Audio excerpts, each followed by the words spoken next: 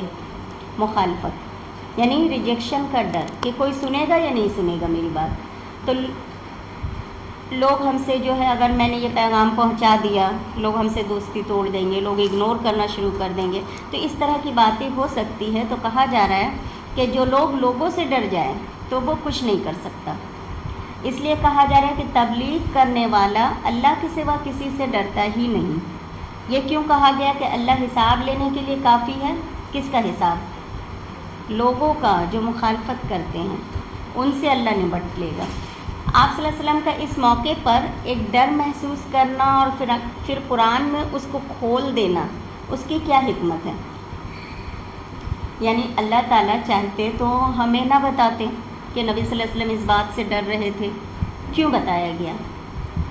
اس لیے کہ نبی صلی اللہ علیہ وسلم کی مثال ہمارے سامنے رکھ دی گئی، کیونکہ آپ کے بعد جو بھی تبلیغ کا کام کرے، جو لوگ بھی لوگوں کی اصلاح کا کام کرے، جو لوگ بھی لوگوں کی مخالفت کو فیس کرے، اگر وہ نہیں جانیں گے کہ آپ کی جب مخالفت ہوئی تو ان پر کیا گزرا، آپ ڈرے بھی، خوش بھی ہوئے، اطمینان بھی ہوا، پریشان بھی ہوئے، لیکن اس کے باوجود آپ نے اپنا کام نہیں چھوڑا۔ آپ صلی اللہ علیہ وسلم ہمارے لیے اسوہ بھی ہیں۔ آپ صلی اللہ علیہ وسلم رسول کے ساتھ ایک عام انسان بھی تھے، یعنی ایک بشر بھی تھے، اور انسانی تکلیف آپ کو بھی ہوتی تھی، مگر آپ نے اپنا کام کیا اور چھوڑا نہیں، ہر حال میں اس کو قبول کیا۔ یہی ہمارے لیے اسوہ ہے۔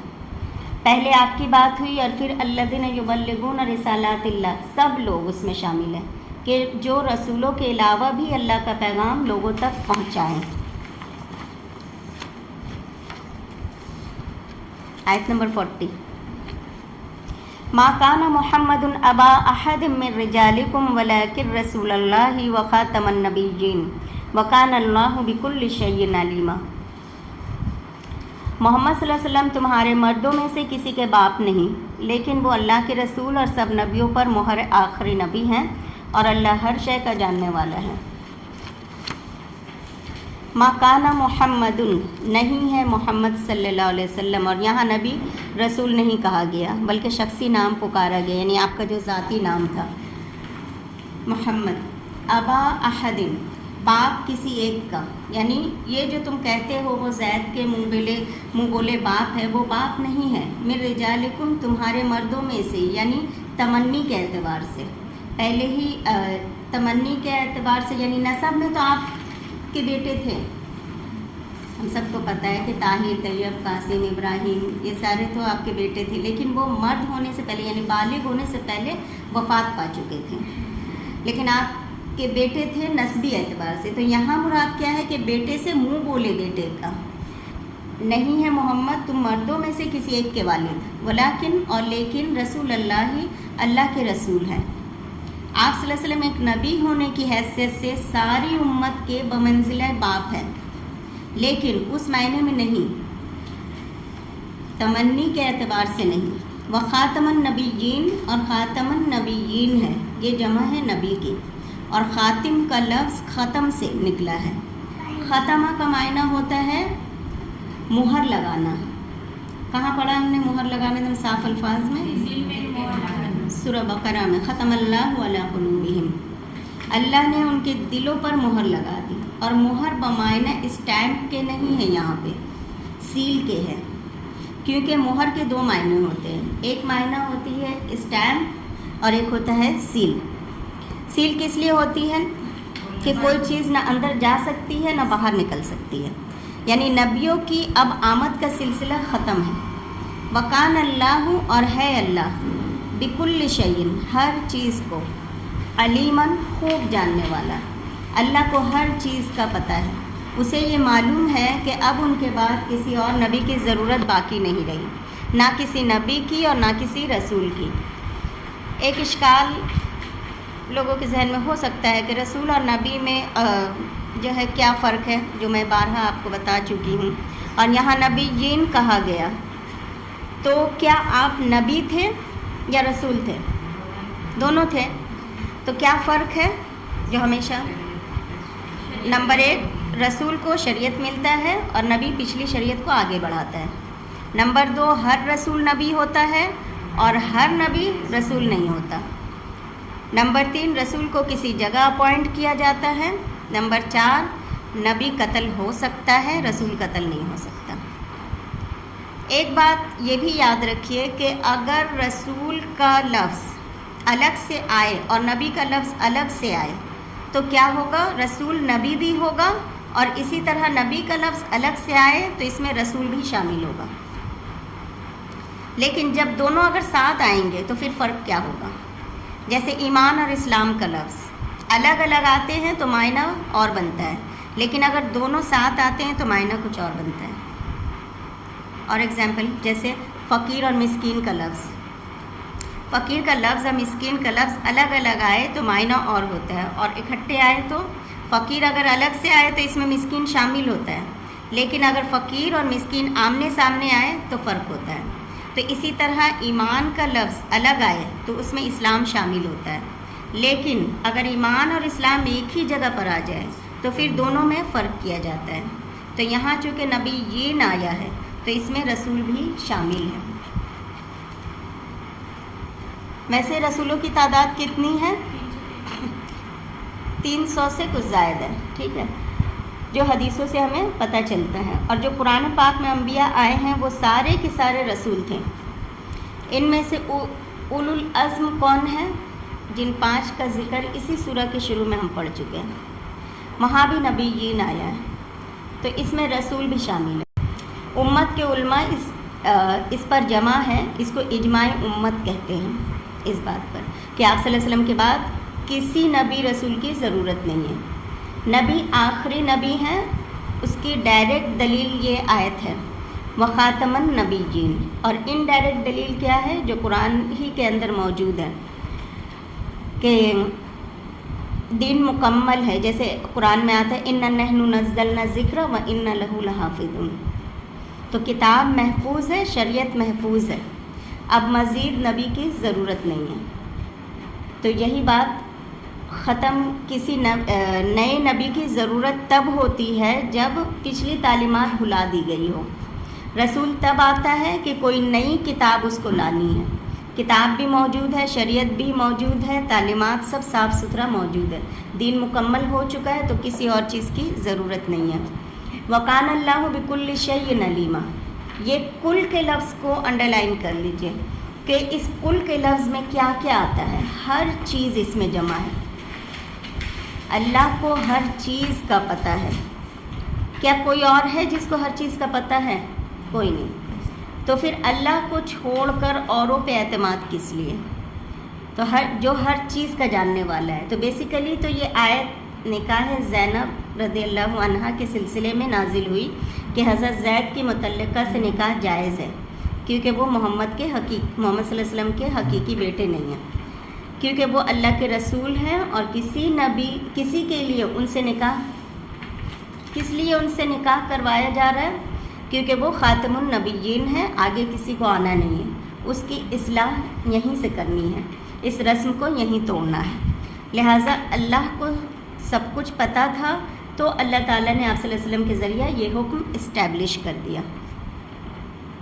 ابو داؤد میں آتا ہے کہ آپ صلی اللہ علیہ وسلم نے فرمایا، میری امت میں 30 کذاب ہوں گے جو جھوٹے نبی ہونے کا دعویٰ کریں گے، بس جان لو میں خاتم النبیین ہوں۔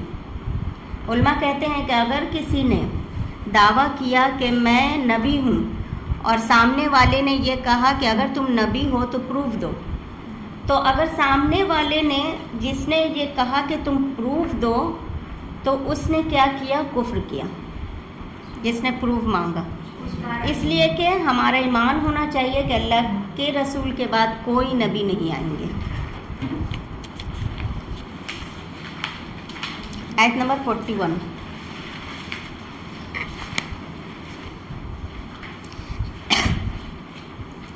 یا ایھا الذین آمنوا اذکروا اللہ ذکرا کثیرا، اے ایمان والو تم اللہ کو یاد کرو بکثرت۔ یا ایھا الذین آمنوا، اے ایمان والو۔ عبداللہ بن مسعود کہتے ہیں کہ اس بارے میں کہ جب اللہ تعالیٰ ایمان کے واسطے سے پکارے تو کیا کرنا چاہیے؟ ایمان والوں کو جواب میں غور سے سننا چاہیے، تاکہ اگر کوئی کام کرنے کے لیے کہا جا رہا ہے تو اس کو کر گزرے، اور جو کام سے منع کیا جا رہا ہے اس سے رک جائے، یعنی سمعنا و اطعنا۔ اذکروا اللہ، ذکر کرو اللہ کا، ذکراً کثیرا، ذکر بہت زیادہ۔ کثیرہ کو کیسے ڈیفائن کریں گے؟ 100 مرتبہ، 1000 مرتبہ، یا 1,00,000 مرتبہ؟ کثیر کثیر کس کے وزن پر ہے؟ فعیل کے وزن پر ہے، بہت زیادہ، مبالغہ کا صیغہ ہے، یعنی کثرت سے، کیونکہ ذکر دل کی زندگی ہے، اور ذکر یاد ہوتی بھی کہاں پہ ہے؟ دل ہی میں، کیونکہ آپ دیکھیے کہ ذکر کا اپوزٹ کیا ہے؟ غفلت۔ دل یا تو جاگ رہا ہوگا یا سو رہا ہوگا، یا یاد کر رہا ہوگا یا غافل ہوگا، دو میں سے کوئی ایک حال میں ہوگا۔ تو ذکراً کثیرہ کس لیے ہے؟ تاکہ تمہارا دل زندہ رہے، جاگتا رہے۔ اور اہل ایمان کی صفت کیا بتائی گئی اسی صورت میں؟ والذاکرین اللہ والذاکرات، مومن مرد اور مومن عورتیں دونوں ہی بہت زیادہ اللہ کا ذکر کرتے ہیں۔ حدیث میں بھی یہی آتا ہے کہ تمہاری زبان ہر لمحے اللہ کے ذکر سے تر رہے۔ زبان کے پاس فرصت ہو تو اسے خالی نہ چھوڑو، ذکر کرتے رہو، اور اسی طرح اتنا ذکر کرو کہ لوگ کہے کہ یہ مجنون ہے۔ یہ کس کو کہا جا رہا ہے؟ ایمان والوں کو۔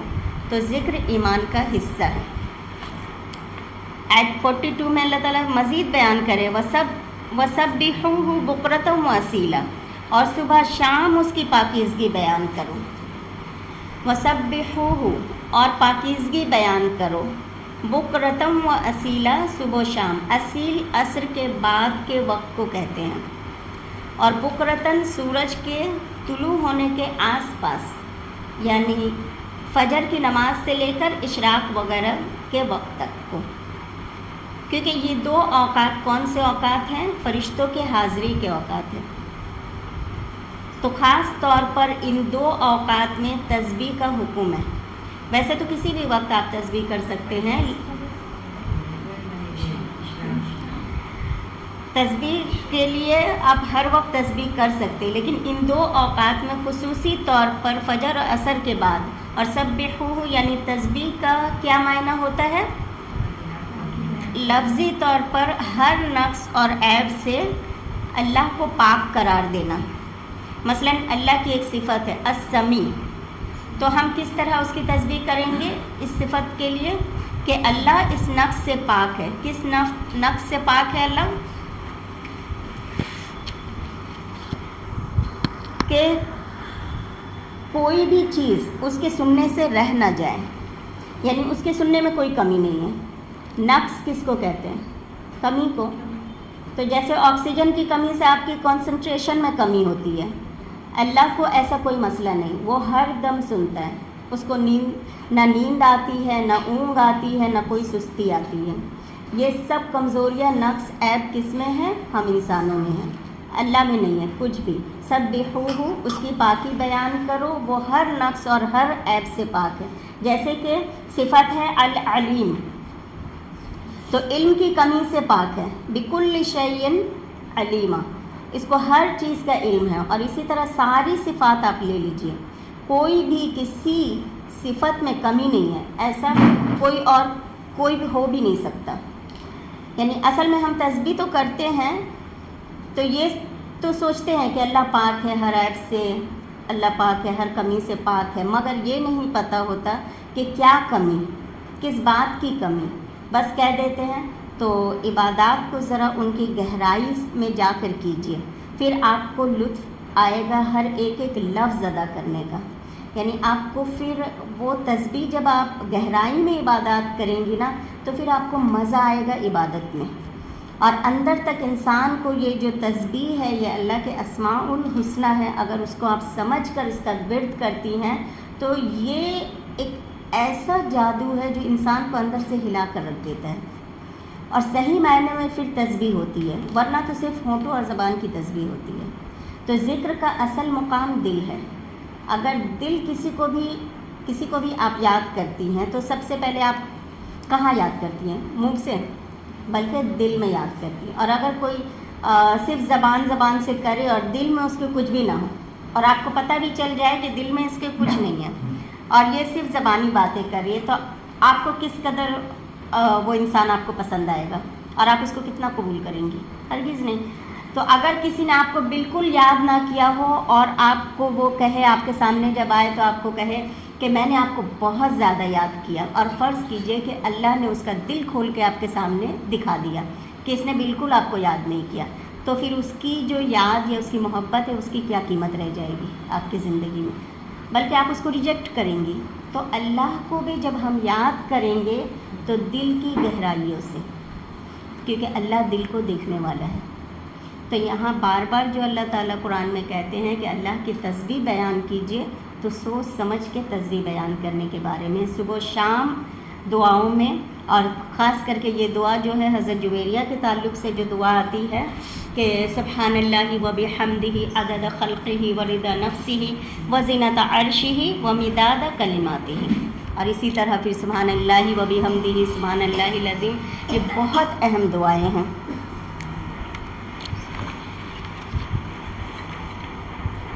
آیت نمبر 43، والذی یصلی علیکم وملائکتہ لیخرجکم من الظلمات الی النور وکان بالمؤمنین رحیما. وہی ہے جو تم پر رحمت بھیجتا ہے اور اس کے فرشتے بھی، تاکہ وہ تمہیں اندھیروں سے نور کی طرف نکال لائے، اور اللہ مومنوں پر مہربان ہے.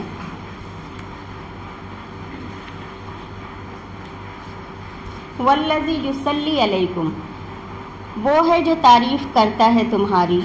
یصلی صلاۃ بمعنی ثنا، وملائکتہ اور اس کے فرشتے. یعنی جب تم اللہ کی تسبیح بیان کرتے ہو تو اللہ بھی تمہاری تعریف کرتا ہے.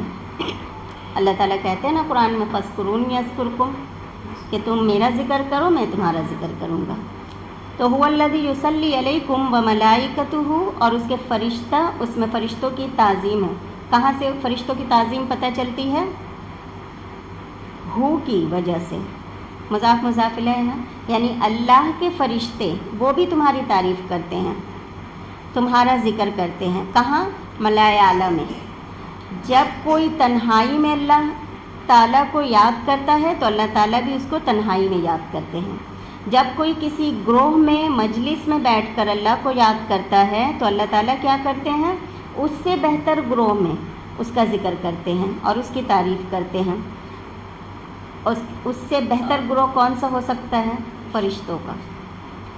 اور اللہ تعالیٰ کس طرح تعریف کرتے ہیں کہ دیکھو میرا فلاں بندہ، اس کا نام لے کر کہتے ہیں، بندوں میں بیٹھ کر میری تعریف کر رہا ہے. کتنا بڑا اعجاز ہے یہ. لوگ تعریف کے کتنے بھوکے ہیں دنیا میں، اور تعریف جھوٹی بھی ہو تو بھی سننا کتنا پسند کرتے ہیں.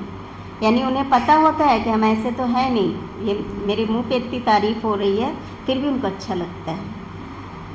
اور پتہ نہیں کیسے اچھا لگتا ہے، لیکن اچھا لگتا ہے. بعض لوگ تو راضی نہیں ہوتے جب تک آپ ان کی جھوٹی تعریف نہ کریں. تو یہ بہت یہ لوگوں کی پسند ہے۔ جب بندے کو پتہ ہوتا ہے کہ کوئی اس کی تعریف کرنے والا ہے، آپ خود ہی سوچیں کہ بندے کی کیفیت کیا ہوگی، اس کی خوشی، اس کے اطمینان اور اس کے سکون کا کیا عالم ہوگا۔ اگر کسی ایک بندے کے بارے میں آپ کو پتہ چل جائے کہ وہ آپ کے لیے انتہائی مخلص ہے اور وہ آپ کے سچے معنی میں تعریف کرتا ہے دوسروں کے سامنے، تو انسان کا دل جو ہے سکون اور اطمینان اور خوشی سے بھر جاتا ہے۔ اور اگر کسی کو یہ پتہ چل جائے کہ اللہ اس کی تعریف کرتا ہے، پھر اس کی کیا تعریف، اس کو کسی اور کی تعریف کی ضرورت ہوگی؟ یہ کیسے ہو سکتا ہے کہ آپ صبح و شام اللہ کی تعریف اور تسبیح بیان کریں؟ کیونکہ تسبیح حمد کے ساتھ ہوتی ہے، اور وہ آپ صبح شام اللہ کی تعریف کرے اور اللہ آپ کی تعریف نہ کرے۔ اللہ جب کسی بندے سے محبت کرتا ہے تو صحیح حدیث میں آتا ہے، تو اللہ تعالیٰ کیا کرتے ہیں، جبرائیل علیہ السلام کو بلاتے ہیں اور اس کو بتاتے ہیں، یعنی جبرائیل علیہ السلام کو اللہ تعالیٰ بتاتے ہیں کہ دیکھو میرا فلاں بندہ جو ہے مجھ سے محبت کرتا ہے، اے جبرائیل تم بھی اس سے محبت کرو۔ تو جبرائیل علیہ السلام کیا کرتے ہیں، آسمان والوں میں ندا دیتے ہیں، اے آسمان والو، اللہ فلاں بندے سے محبت کرتا ہے، تم بھی اس سے محبت کرو۔ پھر وہ محبت زمین پر بھی اتار دی جاتی ہے اور بندوں کے دلوں میں ڈال دی جاتی ہے۔ یہی وجہ ہے کہ دیکھیے گا، جب آپ کبھی ایسا بھی ہوگا کہ آپ کسی انجان انسان سے ملتی، لیکن اس سے آپ کا دل مل جاتا ہے، وہ آپ کو اتنا پسند کرنے لگتا ہے، تو فرشتے اس کے دل میں ڈال دیتے ہیں۔ جو اللہ کو یاد کرتا ہے، اللہ لوگوں میں اس کو معروف کر دیتے ہیں۔ لیکن شروع کہاں سے ہوتی ہے؟ آپ لوگوں میں بیٹھ کر اللہ کی تعریف کریں، اللہ کا پیغام پہنچائیں۔ بعض لوگوں نے اس کا ترجمہ کیا کہ وہ رحمت پہنچاتا ہے تم پر یا درود بھیجتا ہے تم پر، مگر یصلی بمعنی حمد کے ہیں، تعریف کے۔ لیخرجکم، تاکہ وہ نکالے تم کو، یعنی حکمت کیا ہے، وہ تمہیں نکالنا چاہتا ہے، کہاں سے؟ من الظلمات الی النور، اندھیروں سے روشنی کی طرف۔ کس چیز کے اندھیرے؟ کفر کے اندھیروں سے، جہالت کے اندھیروں سے۔ کون سا نور؟ ایمان کا روشنی۔ وہ تمہیں اندھیروں سے نکال کر روشنی کی طرف لانا چاہتا ہے۔ یہ کیسے ہوتا ہے؟ اللہ ولی آمنہم لیخرجہم من الظلمات الی النور۔ جب بندہ اللہ کا احکام پڑھتا ہے، اس کا ذکر کرتا ہے، تو اس کا نور اس کے دل میں چھا جاتا ہے اور اندھیرے دور ہوتے ہیں، جہالت کے اندھیرے دور ہوتے ہیں علم سے، اور کفر کے اندھیرے دور ہوتے ہیں ایمان کی روشنی سے۔ وَكَانَ بِالْمُؤْمِنِينَ رَحِيمًا، اور ہے اللہ مومنوں پر بہت مہربان۔ اس میں ہمیں شوق دلایا گیا کہ ہم کیا کریں؟ سچے مومن بنیں، تاکہ اللہ کی رحمت ہم پر نازل ہو۔ آپ صلی اللہ علیہ وسلم نے ایک موقع پر اللہ کی رحمت کو اس طرح واضح کیا تھا کہ ایک عورت جس کا بچہ کھو گیا تھا، وہ اس قدر پریشان تھی اپنے بچے کی خاطر کہ ہر طرف پھر رہی تھی، اور کسی کا بھی بچہ دیکھتی اس کو اٹھاتی اور اس کو دودھ پلانے لگتی تھی، کیونکہ اس کا دودھ پیتا ہوا بچہ گم ہو گیا تھا، اس کو کسی وقت قرار نہیں آ رہا تھا۔ تو وہ کسی بھی بچے کو اٹھا کے اپنے سینے سے چمٹا لیتی۔ تو آپ صلی اللہ علیہ وسلم نے دیکھا اور آپ نے فرمایا کہ للہ ارحم بعبادہ من ہذہ لولدہا، اللہ اپنے بندوں کے لیے اس عورت سے بڑھ کر اپنے بندوں کے لیے مہربان ہے، اس سے زیادہ رحم کرنے والا ہے، اس سے زیادہ اللہ شفیق ہے۔ آیت نمبر 44، تحیتہم یوم یلقونہ سلام وأعد لہم اجرا کریما، ان کی دعا جس دن وہ اس کو ملیں گے سلام ہوگا، اور اس نے ان کے لیے بڑا اچھا اجر تیار کر رکھا ہے۔ تحیتہم یوم یلقونہ سلام میں تحیتہم ان کا سلام، تحیہ ہے زندگی کی دعا، سلامتی کی دعا، گریٹنگز کے معنی میں ہے یہ۔ یوم یلقونہ جس دن اس سے ملاقات کریں گے، کس سے؟ اللہ سے، یعنی اللہ سے ملاقات کریں گے کون؟ مومنین، جو اندھیروں سے نکل کر روشنی کی طرف آ جائے۔ ان کو کس طرح گریٹ کیا جائے گا؟ سلام سے۔ یہ کون سا دن ہے؟ جب وہ اللہ سے ملاقات کریں گے۔ یہ دن یا تو موت کا دن ہے، کیونکہ موت کا دن جب فرشتے آتے ہیں تو جو نیک بندہ ہوتا ہے وہ اللہ سے ملاقات کی خواہش کرنے لگتا ہے، اور جو برا ہوتا ہے وہ اللہ سے ملنا پسند نہیں کرتا، لہٰذا اللہ تعالیٰ بھی اس سے ملنا چاہتے ہیں جو اللہ سے ملنا چاہتا ہے۔ تو جو بندہ اللہ سے ملاقات کرنا چاہتا ہے اس سے اللہ ملاقات کرنا چاہتے ہیں۔ اچھا، دوسری بات قبر کا دن، اس دن بھی انسان تنہا ہوگا۔ پھر حشر کا دن، یعنی حشر کا جو میدان ہوگا جب انسان اللہ کے سامنے جا کے کھڑا ہوگا، اور پھر جنت میں جب اللہ سے ملاقات کرے گا، اللہ کا دیدار کرے گا، تو سب سے پہلا تحفہ کیا ملے گا؟ سلام، براہ راست بھی اور بالواسطہ بھی، یعنی ڈائریکٹ بھی، براہ راست کب؟ حشر کے میدان میں اور جنت میں، اور انڈائریکٹلی کب سلام آتا ہے؟ کس کے ذریعے آتا ہے؟ فرشتوں کے ذریعے۔ تو انڈائریکٹلی یا تو موت کا دن ہوگا یا قبر کا دن ہوگا۔ فرشتوں کے ذریعے جب روح نکالنے فرشتے آتے ہیں، فرشتے تو کیا کہتے ہیں نیک بندوں کو کہ اللہ نے آپ کو سلام بھیجا ہے، سلام لک باصحاب الیمین واما من کان من المقربین ورحان وجنۃ النعیم۔ اور اسی طرح آپ تھوڑی دیر کے لیے سوچئے کہ آپ حشر کے میدان میں اللہ کے سامنے جانے والے ہیں۔